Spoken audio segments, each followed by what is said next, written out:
السلام عليكم ورحمة الله وبركاته. يلا بينا نكمل الأخطار البيئية. احنا خدنا المرات اللي فاتت الأخطار الطبيعية، وقلنا إن الأخطار الطبيعية الإنسان ملوش دخل بيها. تعالى نتكلم على الأخطار البيئية اللي الإنسان ليه يد فيها. الأخطار البيئية ظهرت بسبب تدخل الإنسان في البيئة. بما تفسر حدوث الأخطار البيئية، بيتدخل الإنسان في البيئة الطبيعية، بيبوظ في البيئة. مثلا التصحر، الإنسان بيعمل إيه؟ الإنسان بيشيل الطبقة السطحية من التربة. الإنسان بيسيب الحيوانات تاكل في الزرع لغاية ما تبوظ التربة. الإنسان بيقعد يزرع محصول مجهد للتربة ورا محصول مجهد للتربة لحد ما يدمر التربة. المفروض إن انتوا تسألوني دلوقتي، يعني معنى كده إن الأخطار البيئية الإنسان بس هو السبب فيها؟ لا طبعا.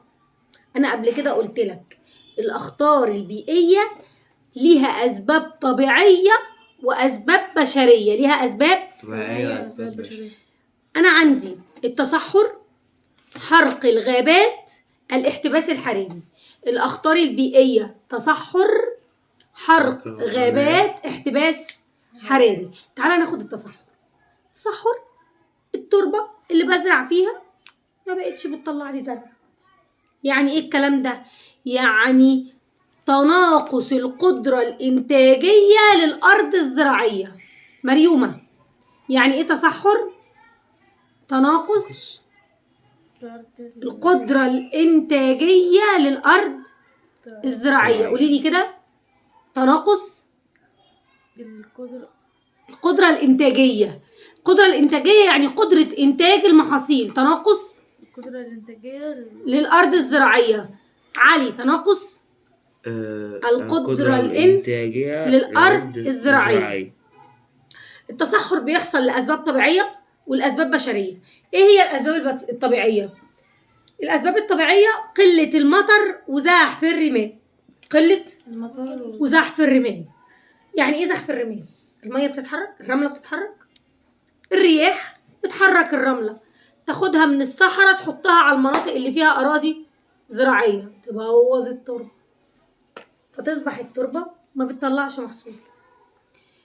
الأسباب الطبيعية للتصحر نقص المطر وزحف الرمال. تاني، نقص المطر وزحف الرمال. دي اسمها الأسباب الطبيعية للتصحر. الأسباب الطبيعية للتصحر اللي هي إيه بقى؟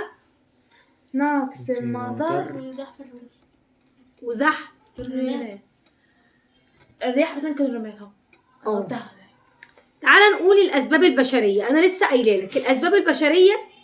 إحنا الناس بنقطع الغابات. طب بنقطع الغابات ليه؟ عشان ناخد الخشب بتاع الأشجار ونعمل بيه بقى حاجات تانية. قطع الأشجار وإزالة الغطاء النباتي. قطع الأشجار وإزالة قطع الأشجار وإزالة الغطاء النباتي. تملح التربة بسبب نظام الري القديم. في ساعات الإنسان بيروي الأرض بطريقة غلط فيزود الأملاح بتاعة التربة. تملح التربة. تملح التربة. خدت 3 حاجات أنا كده. قطع الأشجار، قطع الأشجار، إزالة الغطاء النباتي. الغطاء النباتي، أشيل الزرع كله. إزالة الغطاء النباتي. تملح التربة. 4 و5 بقى ركز معايا.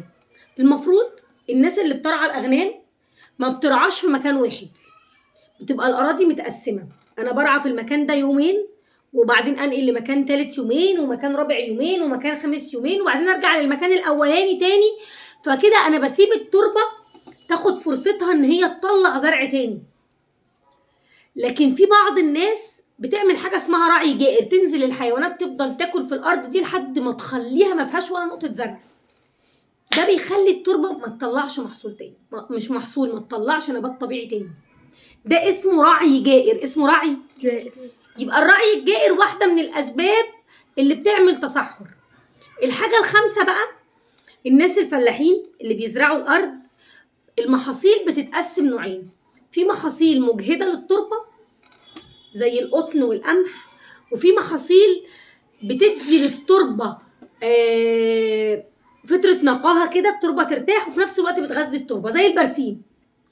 فطبيعي ان هي التربه، اي فلاح بيزرع مره محصول مجهد للتربه ومره محصول يريح بيه التربه ويغذي بيه التربه.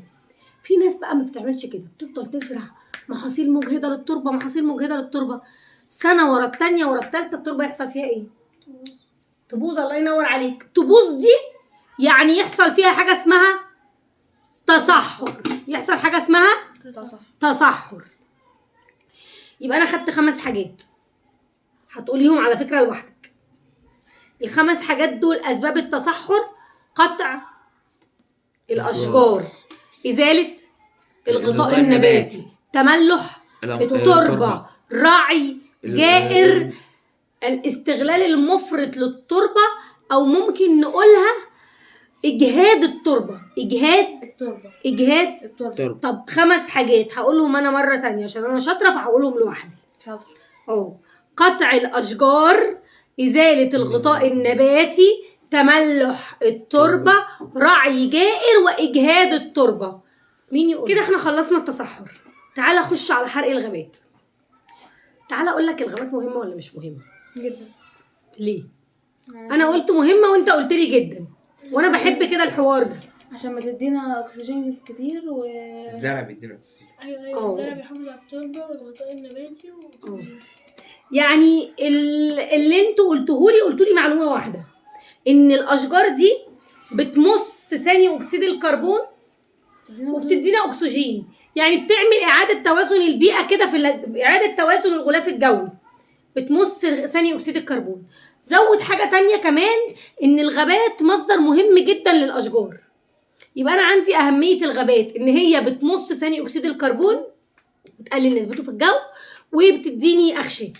طيب يعني الغابه دي ثروه طبيعيه.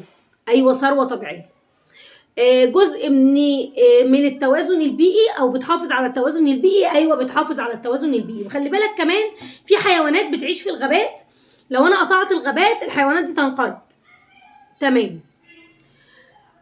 تعالى اقول لك ازاي الغابات دي بتتحرق. احتباس حراري؟ لا، حرق الغابات حاجه والاحتباس الحراري حاجه تانية. الغابات ممكن تتحرق لو حصل برق ورعد، وده سبب طبيعي. يبقى الاسباب الطبيعيه لحرق الغابات البرق والصواعق. الاسباب الطبيعيه لحرق الغابات ايه؟ برق وصواعق. الاسباب الطبيعيه لحرق الغابات ايه؟ برق وصواعق. برق صواعق. خش على الاسباب البشريه. انت قاعد في الغابه، لميت المخلفات وقررت تحرقها، فرحت حارقها، رحت مولع في الغابه. يبقى التخلص من المخلفات بطريقه الحرق. التخلص من المخلفات طريقة الحرق. تخلص من المخلفات طريقة الحرق. انت قررت وانت قاعد في الغابه تشوي لك فرخه، تعمل لك حبه شوربه، فولعت في خشبتين عشان تعمل الاكل ونسيتهم، ولعت في الغابه.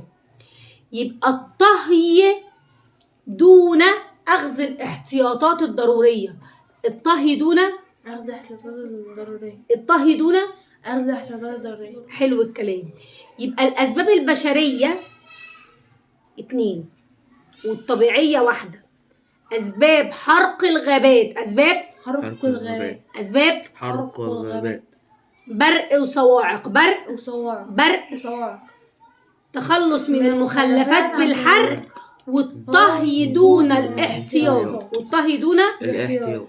والطهي دون الاحتياط. التخلص من المخلفات بالحرق. التخلص من المخلفات بالحرق. والطهي دون الاحتياط. والطهي دون الاحتياط. طيب انا دلوقتي قلت لك اهميه الغابات، قلت لك ان الغابات بتعيد التوازن البيئي، قلت لك اسباب حدوث حرائق في الغابات عندي 3: 1 طبيعي و2 بشري. خلي بالك الدرس ده سهل جدا، معلوماته عامه. تعالى اقول لك بقى الاحتباس الحراري. الاحتباس الحراري ارتفاع في درجه حراره الغلاف الجوي الملامس للارض. ارتفاع في درجه حراره الغلاف الجوي القريب من الارض. ارتفاع في درجه حرارة الغلاف الجوي القريب من الارض. ارتفاع غلاف جوي. ما هو طبقه الغلاف الجوي طبقات. في عندك انت عند الارض طبقه، وفي الفضاء بقى السبيس طبقات تانية. فالغلاف الجوي القريب منك ده درجه حرارته بتبقى عاليه. ليه؟ هي الشمس اشعتها بتخترق الغلاف الجوي، تخبط في الارض وتنعكس تاني تخرج من الغلاف الجوي. ده العادي، دي الفطره بتاعت ربنا سبحانه وتعالى. في بقى مجموعه غازات هي اصلا موجوده في الغلاف الجوي، لما نسبتها تزيد يا معلم تمنع ان اشعه الشمس تخرج من الغلاف الجوي، زي ثاني اكسيد الكربون مثلا، اكسيد النيتروز مثلا، الميثان مثلا. في مجموعه غازات انا طبعا مش عارفه اسمها بالانجلش عشان بس ما اقعدش اشرح لك في حاجه انا مش عارفاها. هي مجموعه غازات تسالوا عليها مستر احمد. النيتروجين والهيدروجين والكربون دايوكسيد واكسيد النيتروز. مش مهم انا مش ماليش في الساينس. المهم ان في مجموعه غازات لما بتزيد بقى دي، لما بتبقى موجوده في الغلاف الجوي بترفع درجه حراره الارض. ليه بقى؟ عشان هي بتمنع اشعه الشمس، انعكاس اشعه الشمس انه يخرج من الغلاف الجوي. وبديهي كده من غير ما انا اشرح لك، لو الغازات دي موجوده ورفعت درجه حراره الارض ايه اللي هيحصل؟ اسرح بخيالك وقول لي، وانا عارفه انك هتقول لي اي حاجه هتقولها هتبقى صح. احتراق. قول لي كده تاني. بيبقى غلط. طب اقول لك تاني. حراري، ايوه، ما هو اسمه احتباس حراري. ذوبان الجليد. الاحتباس الله ينور عليك، الله ينور عليك، برافو عليك، انت كده وصلت. بس انا هقول لعلي الحته دي تاني. انا قلت لك ان انا عندي الاحتباس الحراري ده مجموعه غازات بتبقى موجوده في الغلاف الجوي. الغازات دي لما بتبقى موجوده بتمنع انعكاس اشعه الشمس انه يخرج من الغلاف الجوي، فبترفع درجه حراره الغلاف الجوي القريب من سطح الارض. بترفع درجه حراره الغلاف الجوي القريب سطح الارض. السؤال بتاعي بقى، ما النتائج المترتبه على الاحتباس الحراري؟ عيب، فين الامانه؟ فارس قال لي ذوبان الجليد. ارتفاع درجة احنا قلنا ارتفاع درجه الحراره. ارتفاع درجه الحراره هيخلي الجليد يدوب، ولما الجليد يدوب منسوب البحر والنهر هيرتفع، ولما منسوب البحر والنهر يرتفع هيحصل المدن الساحليه هتتغرق.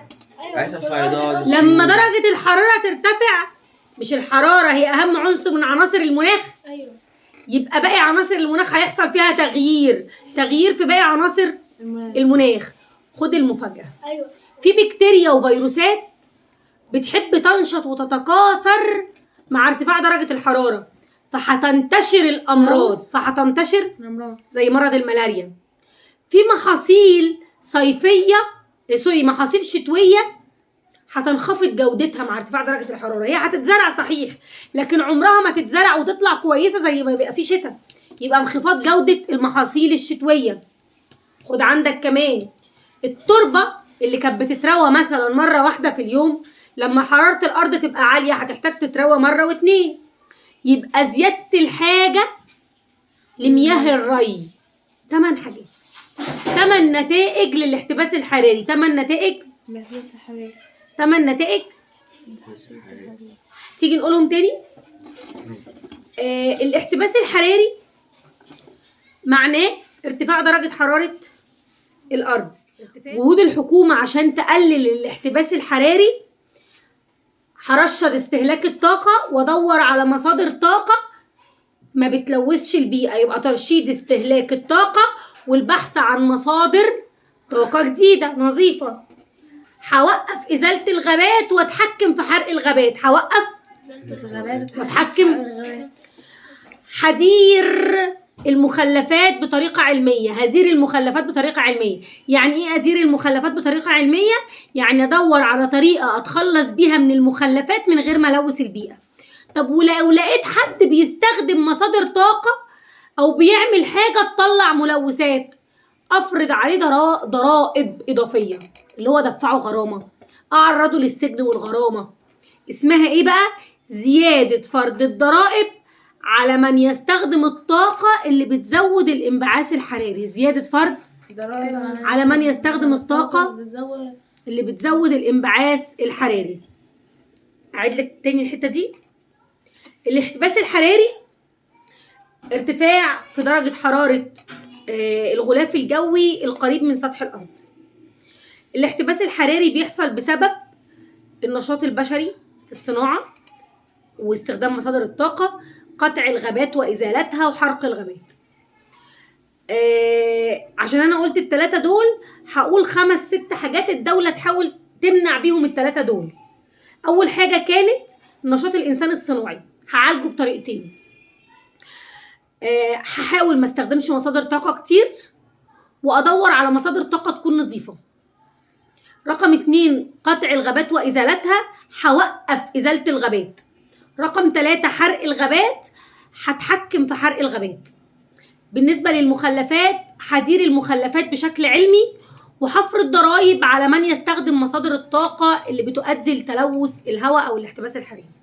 الاحتباس الحراري بيعمل ايه؟